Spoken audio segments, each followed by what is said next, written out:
Alamin ang kapalaran mo. Sa araw na ito, January 21, 2024. Aries, sisimulan ng araw ang paglipat nito sa iyong sektor ng lipunan ngayon, mahal na Aries, at patuloy na maimpluwensyahan ang bahaging ito ng iyong chart hanggang ika-18 ng Pebrero. Ang umuusbong ngayon ay ang iyong pangangailangan para sa iba o paggugol ng oras sa mga tao at mga proyektong makakatulong sa iyo na mawala ang stress. Ang transit na ito ay may posibilidad na hindi bigyang diin ang mga layunin sa karera o plano sa buhay. Pinapataas din nito ang iyong interes sa paghahanap ng kagalakan, pagkonekta, o pag-aambag. Maaaring ikaw ay nakikipag-networking at nakikihalubilo ng higit sa karaniwan, makikinabang ka sa pagtutulungan ng magkakasama sa mga susunod na linggo. Mayroon ka ring mas malakas na impluwensya sa mga kaibigan at grupo sa panahong ito, na, sa pamamagitan ng pagpapalawig, ay nagpapalaki sa iyong pagpapahalaga sa sarili. Ang susunod na buwan ay mahusay para sa pagsubok sa mga bagong estilo at ideya. Ito ay isang panahon para sa pagtatanim ng mga binhi sa anyo ng mga ideya, pangarap, at pag-asa. Lucky number for the day, 8. Lucky colors for the day, pink at red. Taurus, ang araw ay patungo sa pinakakitang bahagi ng iyong chart ngayon, mahal na Taurus, para sa pananatili hanggang ika-18 ng Pebrero. Ang mga susunod na linggo ay malakas para sa pagdaragdag ng higit pang istruktura sa iyong buhay, pangunahin sa pamamagitan ng pagtatakda ng mga makatwirang layunin. Magdadala ka ng higit na lakas at personalidad sa iyong pampubliko o profesional na buhay. Ang iyong kaakuhan at pagkakakilanlan ay higit na nauugnay sa iyong profesional o katayuan sa lipunan, kung ano ang iniisip ng iba tungkol sa iyo, o ang iyong kakayahang tugunan ang iyong mga responsibilidad. Ikaw, at lalo na ang iyong pagganap, ay mas namumukod tangi kaysa karaniwan. Hanggat ang iyong mga pangangailangan para sa pag-aproba ay balanse at katamtaman, maaari silang magsilbi ng isang kapaki-pakinabang na layunin. Maaari mong maabot ang isang mataas na punto ng taon sa iyong karera o reputasyon o makaramdam ng motibasyon na maabot ang iyong mga layunin sa loob ng buwanang siklo na ito. Ngayon, partikular na interesado ang mga tao sa iyong pag-uusap, ideya, at opinyon. Lucky number for the day, 4. Lucky colors for the day, blue at red. Gemini, ang iyong mga mithiin at mithiin ay mas malakas na mga puwersang nagtutulak sa iyong buhay habang sinisimulan mo ang isang bagong siklo ng araw, mahal na Gemini. Sa paglipat ng araw sa iyong sektor ng espiritu, nahuhuli ka sa higit pang mental at pisikal na paggalugad o pakikipag-ugnayan sa mga susunod na linggo. Mas outgoing at adventurous ang pakiramdam mo. Ito ay isang malakas na panahon, na tumatagal hanggang ika-18 ng Pebrero, para sa pagpapalaki ng iyong espiritu at pagpapalawak ng iyong mga karanasan sa pag-iisip. Ang mga kawili-wiling aktibidad, aklat, paksa, pag-aaral, destinasyon, kultural na aktibidad, at koneksyon sa mga taong may iba't ibang ideya at pananaw ay maaaring nakatuon. Makakahanap ka ng higit pang mga dahilan upang ikalat ang iyong mga pakpak. Ngayon ay mabuti para sa suporta, pananaliksik, at diskarte. Lucky number for the day, 3. Lucky colors for the day, green at red. Cancer, sa maagang pagkakahanay ng Sun-Pluto ngayon, mahal na Cancer, may liwanag na sumisikat sa iyong mga relasyon at attachment. Gumawa ng isang plano upang maging mas may kamalayan sa sarili at upang ayusin ang mga komplikadong problema sa iyong pinakamalapit na relasyon. Lumipat ang araw sa iyong sektor ng pagpapalagayang loob para sa isang buwang pamamalagi, at ikaw ay nasa mahusay na hugis para sa nakatutok na atensyon sa mga proyekto at relasyong pinapahalagahan mo. Ito ay isang oras ng taon kung kailan ka manabik ng kaunti pa mula sa buhay. O, maaari mong alisin sa iyong sarili ang isang masamang ugali o saloobin at sa gayon ay makakuha ng mas personal na kapangyarihan at mas malakas na pakiramdam ng personal na tagumpay. Ang mga pagbabago, parehong panloob at panlabas, ay kadalasang nangyayari ngayon na nagpapatibay na ikaw ay lumalaki, natututo, at nagbabago. Ang mas mataas na pagtuon sa matalik na koneksyon, pagbabahagi, at pinansyal o emosyonal na suporta ay maaaring maging malakas sa susunod na buwan. Maaari mo ring madama na hinihimok ka na makarating sa ilalim ng mga komplikadong bagay. Ang iyong pribadong mundo ay nagpapalagay ng higit na kahalagahan, at mas napapansin mo ang mga nakatagong elemento ng mga pangyayari at mga tao sa paligid mo. Lucky number for the day, 9. Lucky colors for the day, orange at maroon. Leo, layunin muli ang katapatan sa sarili ngayon, mahal na Leo.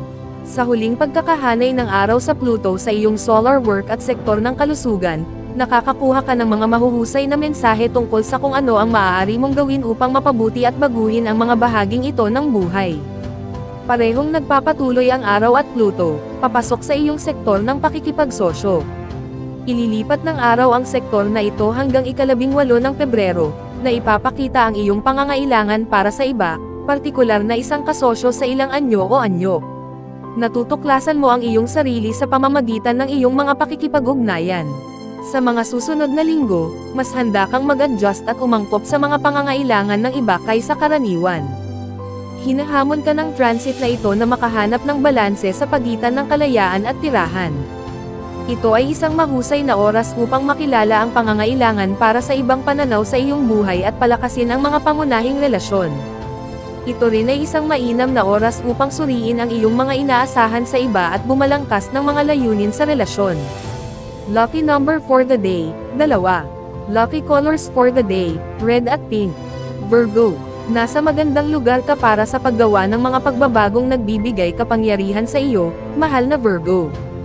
Ang iyong paglaki ay nakasalalay sa pag-aalis ng mga hindi malusog na attachment.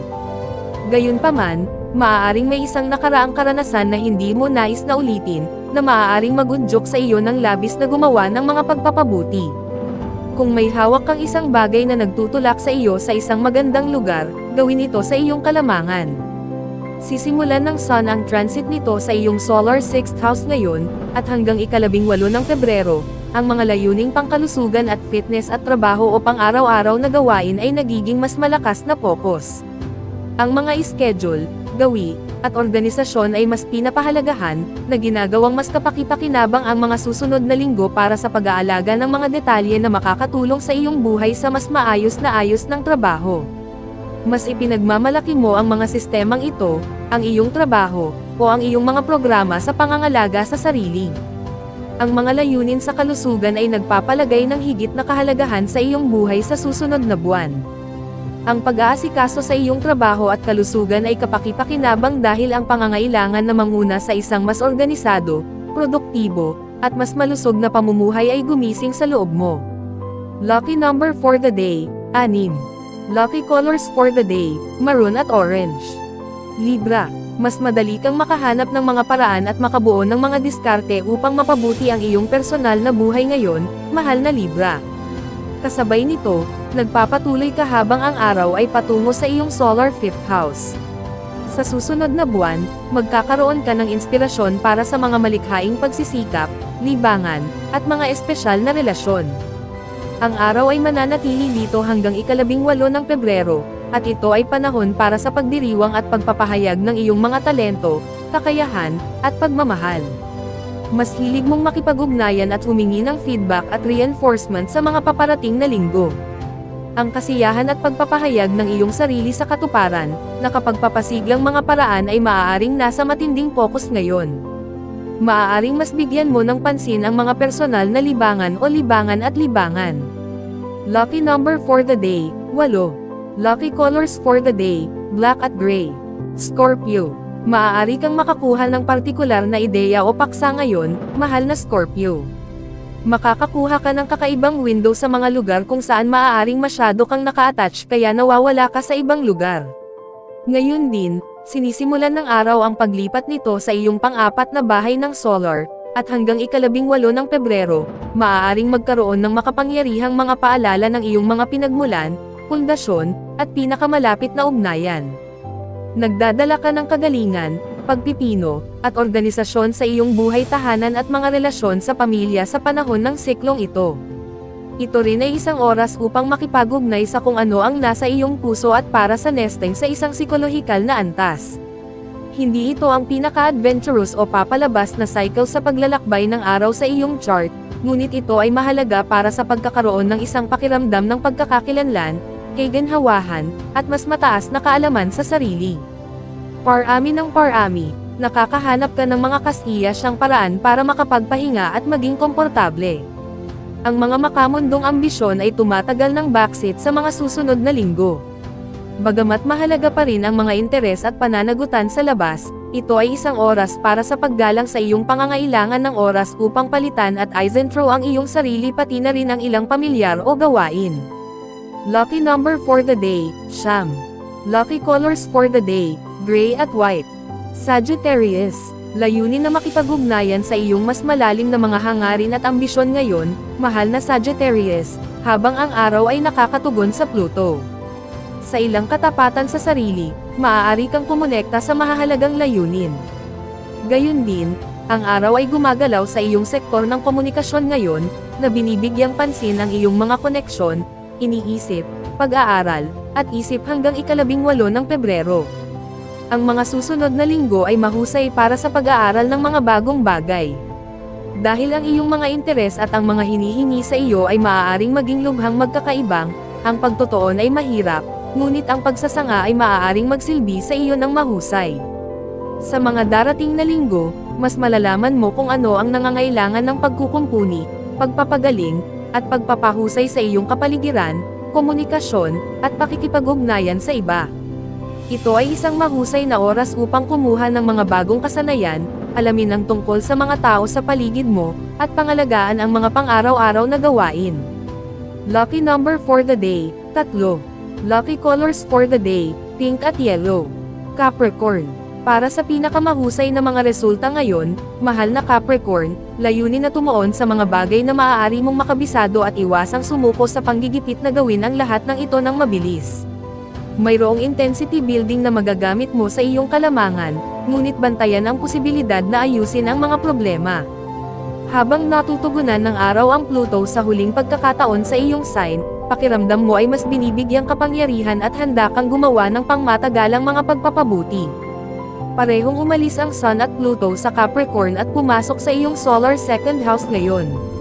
Tandaan na babalik si Pluto sa huling pagkakataon sa iyong karatula sa huling bahagi ng taong ito bago magpatuloy, ngunit hindi na muling sasalubong ng araw ang planeta habang nasa Capricorn.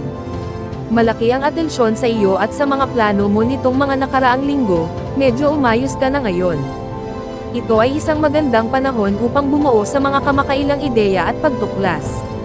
Hanggang sa 18 ng Pebrero, na-enjoy mo ang isang napakagandang Sun transit, at masusulit mo ito sa pamamagitan ng pagpaparami ng mga aktibidad na nagpapaalala sa iyo ng kahalagahan at kagandahan ng sandaling ito. Ang seguridad ay isang puwersang nagtutulak para sa iyo ngayon. Lucky number for the day, 2.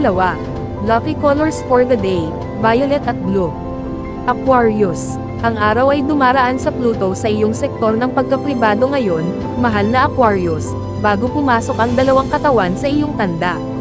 Ang transit na ito ay nagpapaalala sa iyo ng iyong mas malalim na nabaon na damdamin, takot, at ambisyon.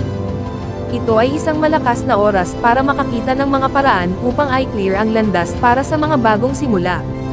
Lilipat ang araw sa iyong sign ngayon at mananatili sa iyo hanggang 18 ng Pebrero, na magpapalakas sa iyong kumpiyansa at visibility. Ikaw ay nasa iyong pinakakapansin-pansin at epektibo sa taunang transit na ito. Kung gusto mong gumawa ng mga positibong pagbabago sa iyong imahe, ito ay isang mahusay na oras upang gawin ito. Mas marami kang epekto at personal na presensya sa cycle na ito. Panahon na para sakupin ang araw at hubugin ang iyong buhay ayon sa gusto mo. Maaari mong maramdaman na parang lalabas ka sa anino sa ilang paraan ngayon. Ang pagsisimula ng bago ay natural. Lucky number for the day, 6. Lucky colors for the day, red at white.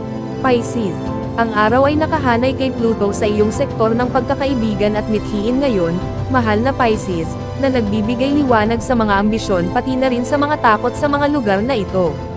Maaari itong mag-udyok sa iyo na gumawa ng mga pagbabago, kumonekta, o magsimulang muli. Parehong gumagalaw ang araw at Pluto ngayon. Ang araw ay pumapasok sa iyong sektor ng pagkapribado, kung saan ito ay nagbibigay liwanag sa pangangailangang asikasuhin ang espiritual, hindi material, at emosyonal na mga bagay hanggang 18 ng Pebrero. Ito ay isang magandang panahon para sa pagpapatawad sa iba at pagpapabiis sa mga bagay na hindi mo na kailangan, kung kinakailangan. Ang mga desisyon ay maaaring mangailangan ng mas maraming oras kaysa karaniwan.